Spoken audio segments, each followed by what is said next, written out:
Hello, everybody. So, October is Liver Cancer Awareness Month, and today I am talking to Antons, who is an expert on all of this. Antons, hello. How are you doing? Hi, Aaron. Yeah, nice to see you.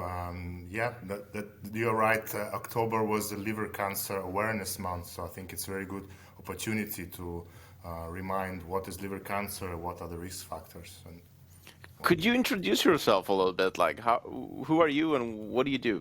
yeah, I'm actually, my name is Antons Mozalevskis, and I work at WHO Regional Office for Europe in HIV, hepatitis, and STI team. And yeah, I'm specifically an expert in viral hepatitis in the office. Amazing. So, can you tell us a little bit about liver cancer? Like, how does it work? Who's in the risk group to get it? Like, what's the deal with liver cancer? Yeah, actually, liver cancer is a little bit neglected area because now we know from the statistics that globally is the sixth most common cancer type and the third most deadly one. Yeah, and Oh, wow. So, Antons, what are the main causes of liver cancer? yeah, the main causes of liver cancer, apart from alcohol, that we all know, that surprisingly in most countries, hepatitis B and hepatitis C are the biggest causes of liver cancer. Oh, really? Yeah. Huh.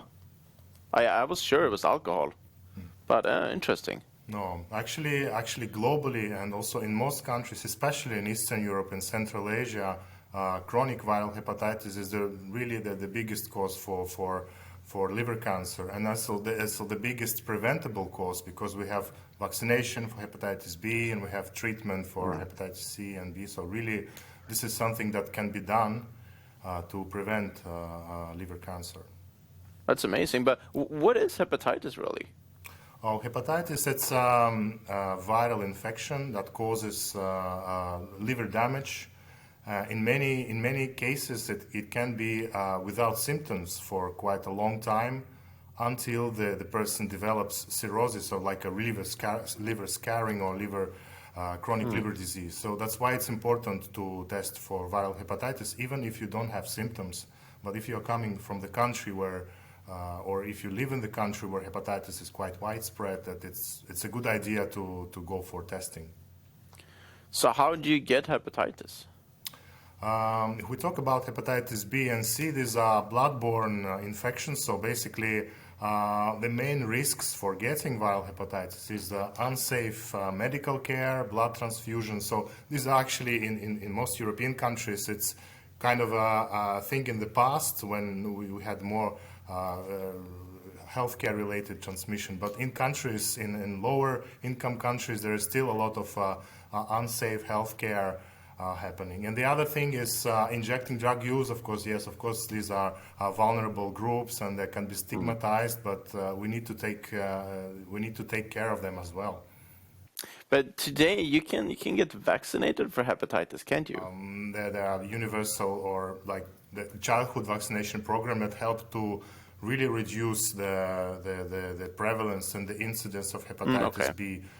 But there is also hepatitis C, which is another a big problem in the region and globally, for which we don't have vaccine yet. But this it's a viral disease that we have very effective treatment, which can be.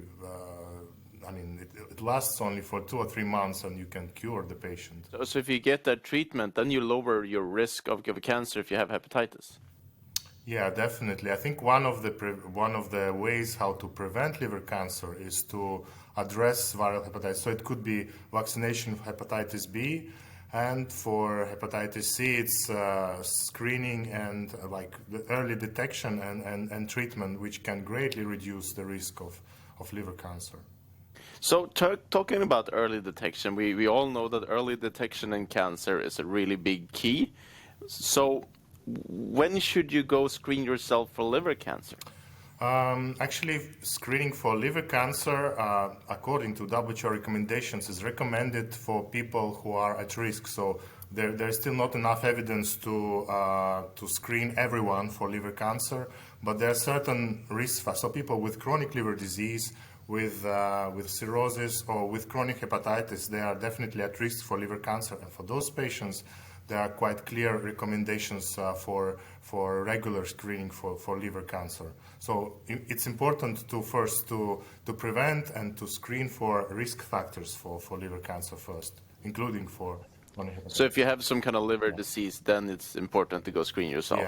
Yeah. But to go to this, it's important to know that you have a liver disease. So that's why, every family doctor, actually every person needs to think, okay, am I at risk for viral hepatitis, for example? And in many countries, actually, we recommend testing everybody, every adult for hepatitis because it can be quite a big issue. So testing for hepatitis, is this just a blood test, or how does it work? Yes, it's blood tests, and in case of hepatitis C, there is also a screening test that uses saliva, for those people who are afraid of blood tests, and so there is also another quick test that you can use for hepatitis C. So, Antons, thank you for telling us all of this about liver cancer and hepatitis, how you can get screened, and thank you so much for your work in preventing liver cancer. And to all of you, go test yourself if you're in some kind of risk group for this. Till next time, bye-bye.